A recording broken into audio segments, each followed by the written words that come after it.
The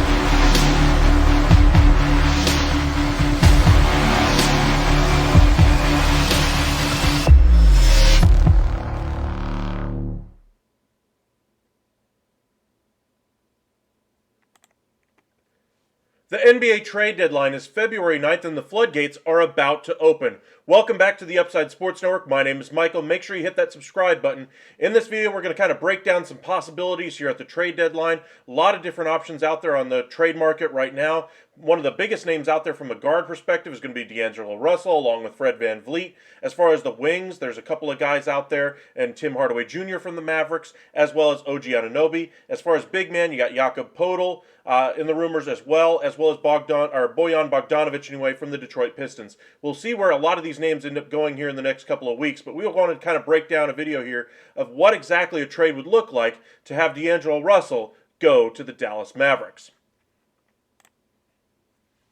As you guys can see on the screen here, the trade I kind of worked out here is what would work best for all teams involved. Now, it's said that the Timberwolves are looking for either a first-round pick in return for D'Angelo Russell. They're leaning more towards bringing in somebody on a long-term contract, somebody who's a scorer first, but they also want a point guard, somebody who can kind of run the team. There's some rumors out there of a possible three-team trade, possibly between the Dallas Mavericks and the Charlotte Hornets, but I wonder if the LA Lakers are a better suited third team in this type of a trade.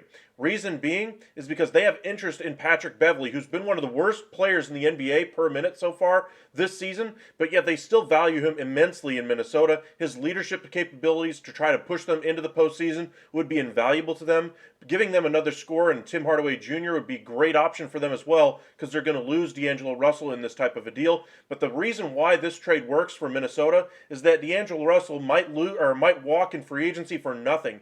He's scoring about 17 points a game so far this season. Over the last couple of months, though, he's up over 20 points a game, so the price is going to be high. So let's kind of look at the trade itself. First and foremost, let's look at the Dallas Mavericks. They're the team that's going to be bringing in D'Angelo Russell, taking a little bit of a gamble here.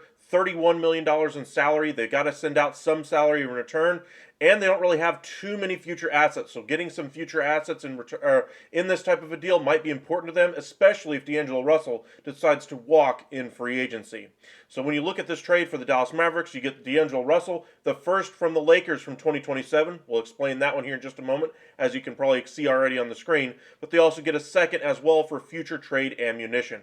From the Lakers perspective, they're giving away Patrick Beverley, as I mentioned, been one of the worst, but the only team that really values him is the Minnesota Timberwolves. That's why they might give you a little bit of value, some extra credit, if you will, for him, or for his involvement in a trade. But for them, this is all about wing depth. They brought in Rui Hachimura as well, but they're still looking for at least two more wings here at the NBA trade deadline. So we'll see which options they end up going for, but there's been rumors about Buddy Hield from Indiana, OG Anunoby, Pascal Siakam anyway from the Lakers. There's a lot of names floating around right now, Jay Crowder even, but the most likely one, in my opinion, seems to be a guy that's not really on the board yet, and that would be somebody like a Dorian Finney-Smith. Dorian Finney-Smith is not exactly a whirlwind as far as an offensive player, but he's a great defensive player, great hustle player, somebody that fits in really well with that type of culture that they're developing out there in LA. And with him kind of playing off the ball like he's been in Dallas anyway, he'd be very comfortable playing off the ball with LeBron handling most of the point guard duties, along with whoever else they have running the guard rotation there in LA. But he would be a great catch-and-shoot type shooter in that offense. On the defensive end of the floor, he allows LeBron James to take a night off. Instead of LeBron being forced to cover the biggest wing out there, now you got Rui Hachimura, you got Dorian Finney-Smith, a couple of big-bodied wings who can take that punishment, go in and take on a Kawhi Leonard, a Paul George, those type of players, and allow LeBron James to play off the ball and kind of read the defense a little, or read their offense a little bit, take his chances as far as blocking shots, reading passing lanes, and allowing LeBron James to kind of build up some energy and save him for the postseason. And then when he's finally in the postseason, you got a couple of really good defenders now in Hachimura and Finney-Smith to kind of lock things down as the games get tighter in the postseason. Let us know what you think in the comments section as what this means for the LA Lakers. As far as the price for them, you're going to have to give up something in order to get something. Here, it only costs them one first-round pick. The reason why I believe this first-round pick would be perfect compensation for this type of a trade is because Dorian Finney-Smith is on a team-friendly contract. He's got 4 years of control, including this year. You can see his salary right now is $12.4 million. I believe the total deal was 4 years, $55 million that he signed at the time with the Dallas Mavericks last year. What a great deal that was at the time for the Dallas Mavericks, able to get him locked up long term. This is one of the best team-friendly deals out there. If he's able to turn it around just a little bit on the offensive end of the floor, that deal looks like an even bigger steal than it already does. Now, as far as what that future holds for the Lakers right now, they're building around a 3-year window around LeBron James. They want to be able to compete, and they would have done it cheaply by only trading away 4 second-round picks and 1 first-round pick, all in exchange for 2 big athletic defense first wings, one who can also slash it and get to the basket in Rui Hachimura, and then a better defender in Dorian Finney-Smith, who also can shoot from the outside as well.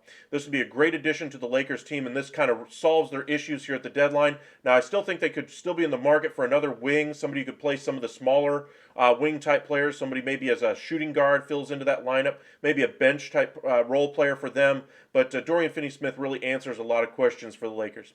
And again, for the Minnesota Timberwolves, the big piece that they're getting back here is Tim Hardaway Jr. He is the scorer that D'Angelo Russell is for them right now. Now, of course, Tim Hardaway Jr. is more of a streaky shooter on the offensive end of the floor. That's why getting a guy like Patrick Beverley back in this trade as well to alleviate some of the point guard duties that are now going to be thrust on Anthony Edwards, allowing that rotation to be a little bit more full.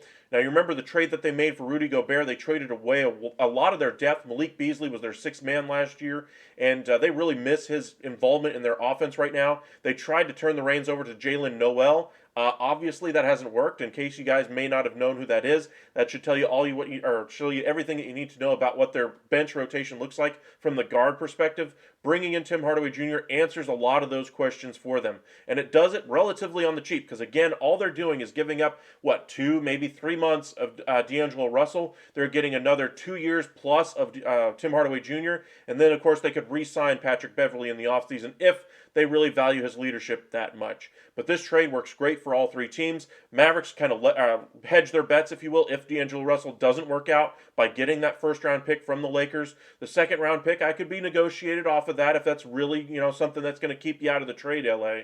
But for that type of a price, I think all 3 teams would be a great option for them to go after it. Again, the site, in case you guys can't see it at the top, is fanspo.com. Anyway, you guys can check that out. Post your trades to us here at the Upside Sports Network. Send them in the comments. Let us know what you think of the trade. And thank you guys for joining us here at the Upside. Make sure you hit that subscribe button. We'll keep you guys up to date on all the latest from the NBA trade deadline. Super Bowl is right around the corner. Philadelphia versus Kansas City. Congratulations to both teams advancing to the Super Bowl this past Sunday. And of course, the NHL trade deadline is about a month after the NBA. We'll keep our eyes peeled for that. And baseball is right around the corner as well. Pitchers and catchers about to report to camp. Thank you guys for joining us here at the Upside. Let us know your take as far as the trade here, what trade ideas you guys have for your favorite teams, and we'll see if we can answer your questions on those comments that you sent to us. But thank you guys for joining the Upside.